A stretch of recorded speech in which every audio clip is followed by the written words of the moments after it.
Contract वाली बहू। नरेश की माँ अपने बेटे से मिलने दिल्ली आ रही है। इस बात का पता चलते ही नरेश के दिल में हलचल मच जाती है। नरेश अपनी माँ के स्वागत की तैयारी में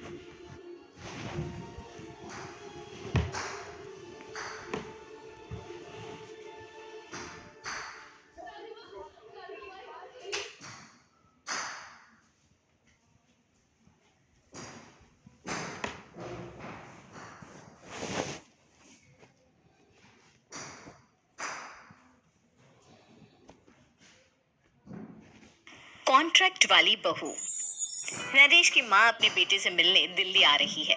इस बात का पता चलते ही नरेश के दिल में हलचल मच जाती है।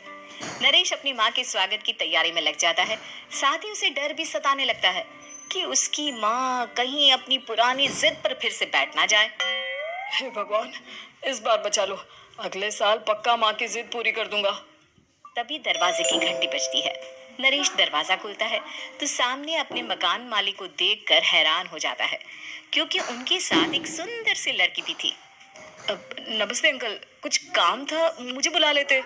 आपने क्यों कष्ट किया? अरे नहीं नहीं, इसमें कष्ट कैसा। मैं तो बस तुम्हें रीना से मिलवाने आया था। आज से रीना तुम्हारे साथ इसी फ्लैट में रहेगी।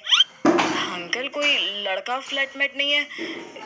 एक अनजान लड़की के साथ रहना मेरे लिए थोड़ा अजीब होगा। देखो नरेश, मैं तुम्हें पहले भी बता चुका हूँ कि इस फ्लैट में तुम्हें किसी ना किसी के साथ एडजस्ट करना ही होगा, या फिर तुम अकेले पूरे फ्लैट का किराया दे दो, मैं किसी को नहीं रखूंगा।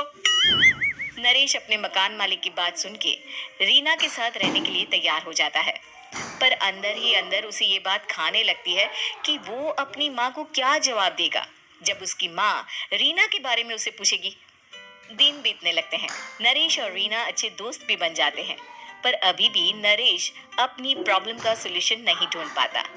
एक दिन नरेश बहुत परेशान सा बैठा होता है। तभी रीना उसे पूछती है, क्या हुआ नरेश, तुम काफी परेशान लग रहे हो, सब ठीक तो है ना?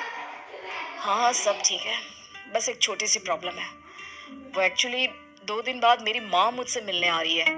अरे, तो इसमें प्रॉब्लम क्या है? ये तो खुशी की बात है। हाँ रीना, बट मेरी माँ एक जिद लेके बैठ गई है कि मैं शादी कर लूँ, पर मैं अभी इस चीज़ के लिए तैयार नहीं हूँ।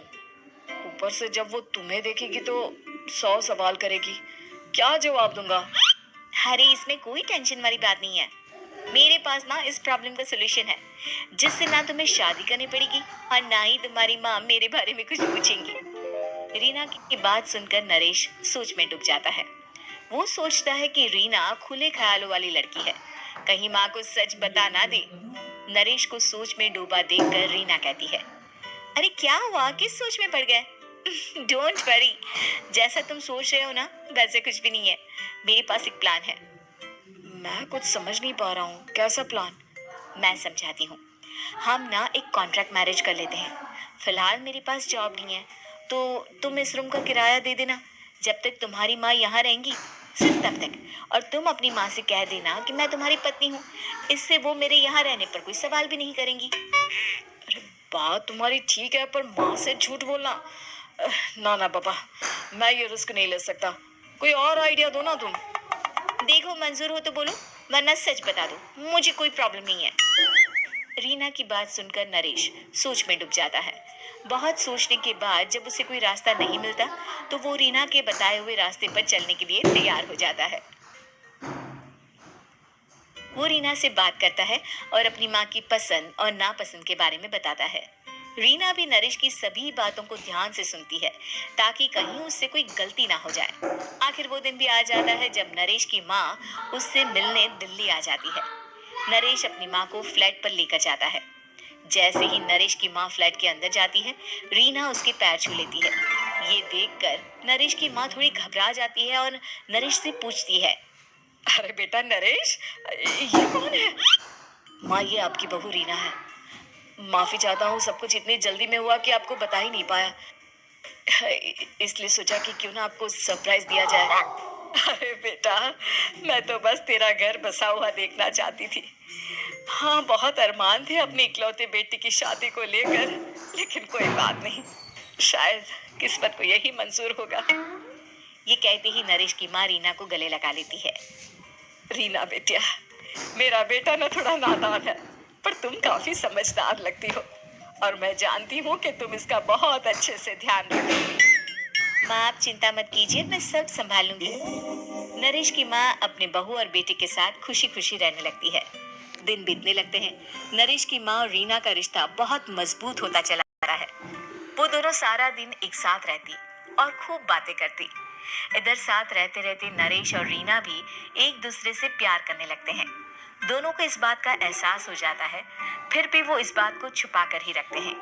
एक दिन नरेश की माँ और रीना शादी के बारे में बात करने लगते हैं। रीना बिटिया, ये तो नरेश ने मुझे बिना बताए शादी कर ली, वरना मैं तो अपनी इकलौती बेटी की शादी इतनी धूमधाम से करती कि सारी दुनिया देखती रह जाती। अच्छा माँ, आप ऐसा भी क्या करती नरेश और मेरी शादी में जो दुनिया देखती रह जाती? अरे बिटिया, एक माँ के अरमान तुम अभी नहीं समझोगी।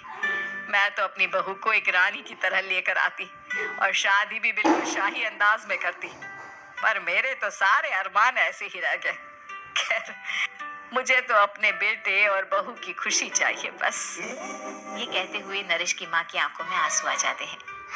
रीना भी ये सुनकर ख्यालों में खो जाती है, क्योंकि वो भी मन ही मन खुद को नरेश की पत्नी और उसकी माँ की बहू मानने लगी थी। शाम को जब नरेश ऑफिस से घर आता है तो रीना खुद को रोक नहीं पाती और नरेश के सामने उसकी माँ को अपने और नरेश के रिश्ते का सारा सच बता देती है। रीना की बात सुनकर नरेश की माँ दोनों से बहुत नाराज हो जाती है और घर वापस जाने की बात करने लगती है। तुम दोनों ने मुझसे सच छुपाकर बहुत ठेस पहुंचाई है मुझे। अब तुम लोगों के साथ नहीं रहना चाहती मैं। कल ही वापस चली जाऊंगी अपने घर। माँ मुझे माफ कर दो, ये सब मैंने रीना के कहने पर ही किया है, वरना मैं भी आपको कभी ठेस पहुंचाने के बारे में सोच भी नहीं सकता। हाँ माँ, हमने ये सिर्फ आपका दिल रखने के लिए किया। प्लीज हम दोनों को माफ कर दीजिए।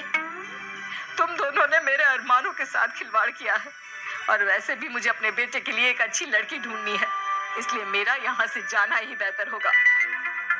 माँ की ये बात सुनकर रीना खुद को रोक नहीं पाती। माँ, क्या मैं आपके घर की बहू बनने लायक नहीं हूँ? रीना की बात सुनकर नरेश हैरान रह जाता है।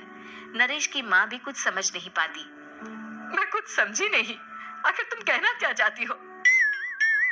माँ, मैं वो नरेश से बहुत प्यार करती हूँ और साथ ही साथ मैं आपको भी अपनी माँ मान बैठी हूँ।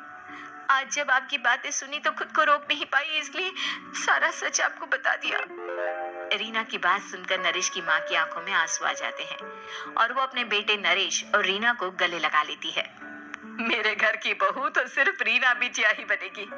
मैं आज ही तुम दोनों की शादी की तारीख निकलवा दूंगी। बस एक बार तुम्हारे